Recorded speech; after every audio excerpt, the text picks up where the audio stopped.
Hi guys, welcome to Anila channel. இன்றைக்கி வந்துட்டு cooking சேனல்லாம் எதுவும் இல்லை. ஸோ இன்றைக்கி வந்து ஹோம் டூர் பார்க்க போகிறோம். அதாவது ஹோம் டூர் அப்படின்னாவே ஃபஸ்ட்டு வந்துட்டு எங்கள் வீட்டை தான் காமிக்கணும் அப்படின்ட்டு அம்மா வீடு. ஃபஸ்ட்டு நான் வாழ்ந்த வீடு இது. இப்போ வந்துட்டு காலி பண்ணியாச்சு எல்லாமே. ஹோம் டூர் போடணும் அப்படின்னாவே வந்து ஃபஸ்ட்டு வந்துட்டு நான் வாழ்ந்த வீடு தான் போடணும்னு நினச்சிக்கிட்டே இருந்தேன். இது வரைக்கும் ஹோம் டூர் போட்டதே இல்லை. நான் 5th படிக்கும்போது இந்த வீடு வந்து கட்டின வீடு தான் வாங்கினது. அதுக்கப்புறம் கொஞ்சம் சின்ன சின்ன செலவு வச்சு அப்படி அப்படியே பார்த்துக்கிட்டே இருந்தோம். நான் 12th வரைக்குமே இங்கே தான் இருந்தேன். அதுக்கப்புறம் அப்பாவோட ஜாப் வந்து கொஞ்சம் மாறிடுச்சு. ஸோ அதனால் என்னோடய காலேஜுமே பக்கமாக பார்க்கணும்னு சொல்லிட்டு நாங்கள் வேறு வீடு மாறிட்டோம். அதுக்கப்புறம் பார்த்தா போக்கியத்துக்கு வாடகைக்கே விட்டுருந்தோம் நாங்கள். அதுக்கப்புறம் இப்போ வந்து ரொம்ப டேமேஜாக இருக்குது வீடு. நாங்கள் வாங்கும்போது வீடு இதை விட மோசமாக இருந்துச்சு. அதுக்கப்புறம் நாங்கள் ஆல்டர்னேட் பண்ணோம் அங்கங்கன்னு சொல்லிட்டு சின்ன சின்ன செலவெல்லாம் இருந்துச்சு. அதெல்லாம் வந்து பார்த்து வச்சோம். அதுக்கப்புறமேட்டுக்கு போக்கியத்துக்கு விடும்போது வந்துட்டு இங்கே மேலே இருக்கிறதெல்லாம் வந்து பொரிஞ்சு வந்துச்சு. இப்போ வந்து அதையுமே வந்துட்டு வேலை பார்த்துட்டோம். இப்போ உள்ளே வந்து ஃபுல்லாக பொரிஞ்சிருச்சு. மேலே இப்போ நான் காமிக்கிறேன் பாருங்கள். மேலே ஃபுல்லாகவே பொத்து பொத்து விழுகுது. இப்போது உள்ள அந்த வெளியே கம்பியே தெரியுது பாருங்களேன். அது வந்து நம்ம உட்காந்துருக்கும் போது திடீர்னு அது விழுந்துடும். ஸோ அதனால் போக்கியத்துக்குமே விடுறதில்ல. இப்போ வந்து காலி பண்ணிவிட்டு இப்போ வந்து வேலை பார்க்கறதுக்காக எல்லாமே ரெடி பண்ணிகிட்ருக்கோம். இதுதான் அடுப்படி. நான் உள்ள ரொம்ப வருஷம் கழித்து இப்போ வந்துட்டு வீட்டுக்கு போகிறேன். ஸோ அதனால் ரொம்ப ஹாப்பியாக இருந்துச்சு. பழைய நினைவுகள்லாம் வந்துச்சு. இதுதான் சாமி ரூமு.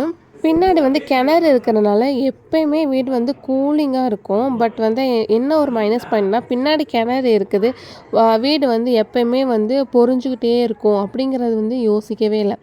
யோசிக்காமே வந்து வாங்கியாச்சு. ஆனால் வந்து வீடு கூலிங்காக இருக்கும், சூப்பராக இருக்கும். இருக்கிறதுக்கே வெயில் காலத்துலையுமே சரி நல்லா இருக்கும் வீடு. இதுதான் என்னோடய ரூமு. ரொம்ப நாளாச்சு வந்து பார்க்கும்போதே அவ்வளோ ஹாப்பியாக இருந்துச்சு. இந்த ரூம்லேயுமே வந்துட்டு பொத்து பொத்து விழுந்துச்சு. ஃபுல்லாகவே வந்துட்டு டேமேஜாக இருக்குது வீடு.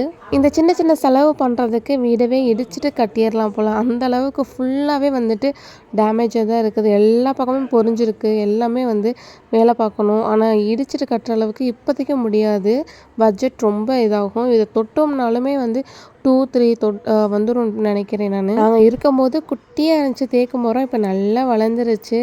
பார்க்கவே செடியெல்லாம் பார்க்க சூப்பராக. மாதுளை செடியெலாம் இங்கேக்குள்ளே வச்சுருப்போம். ஃபஸ்ட்டு வந்து மண் தரை தான் இருக்கும். அதுக்கப்புறம் நாங்கள் சின்ன சின்னதாக வேலை பார்க்கும்போது அப்பா வந்து சிமெண்ட்டு தரை போட்டுட்டார். ஃபுல்லாகவே அப்பா தான் வேலை பார்ப்பார். சிமெண்ட்டு தரைலாம் போட்டது இப்போ வந்து ஃபுல்லாகவே சிமெண்ட்டு வந்துட்டு நல்லா அங்கங்கே குத்தி குத்தி இருக்குது. துவைக்கிறதுக்கு ஈஸியாக இருக்குன்னு சொல்லிட்டு துவைக்கிற கல்லெல்லாம் அப்பா போட்டு கொடுத்தாரு. அதுக்கப்புறமேட்டுக்கு செடியெலாம் நிறைய வச்சுருந்தோம். கொடியெலாம் அவரைக்காய் கொடி, அப்புறம் கோவக்காய், இதெல்லாம் நிறைய வச்சுருந்தோம். மாதுளை ஃப்ரெஷ்ஷாகவே வந்துட்டு காயெல்லாம் இங்கேயே தக்காளி, அப்புறம் இந்த மாதிரி நிறைய செடிகள்லாம் வச்சுருந்தோம்.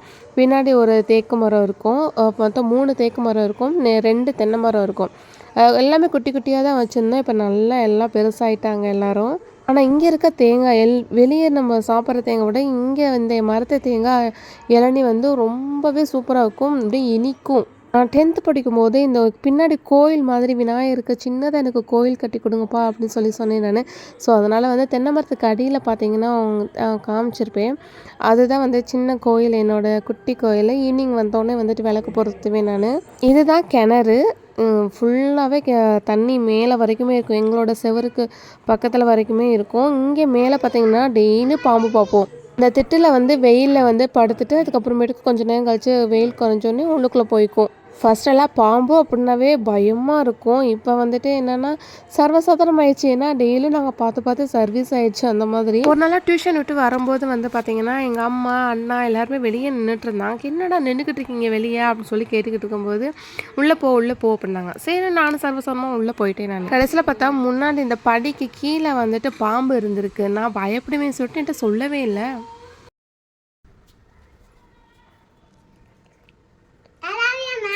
தேங்க்யூ. இன்னொரு நாள் அது மாதிரி தான் கரண்ட் போகும்போது வந்துட்டு அண்ணாவும் அம்மா மட்டும் வெளியே உட்காந்துருந்தாங்க. ஸோ அப்போ வந்துட்டு அண்ணா சேரில் குத்த வச்சு உட்காந்துருக்கும்போது சேருக்கு கீழே சுருண்டு படுத்துருந்துச்சு. இன்னொரு நாள் என்னென்னா ஒரு குட்டி பாம்பு அம்மா செப்பலில் இருந்திருக்கும் போல, அது கவனிக்காமல் அம்மா போட்டிருக்காங்க.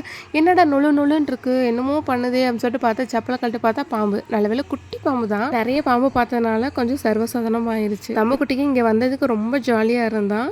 நம்ம சேனல் பார்க்குறவங்க நீங்கள் எந்த ஊர் அப்படின்னு சொல்லிட்டு கமெண்ட்டில் பின் பண்ணுங்கள். இந்த மாதிரி நைட்டு வந்து உங்களுக்கு தெரியாமல் வந்துட்டு பாம்பெல்லாம் வந்திருக்கா அப்படின்னு சொல்லிட்டு கமெண்ட்லேயே பின் பண்ணுங்கள். சூப்பராக போச்சு. நம்ம சேனலை புதுசாக பார்க்குறீங்க அப்படின்னா சப்ஸ்கிரைப் பண்ணி லைக் பண்ணி கமெண்ட் பண்ணுங்கள்.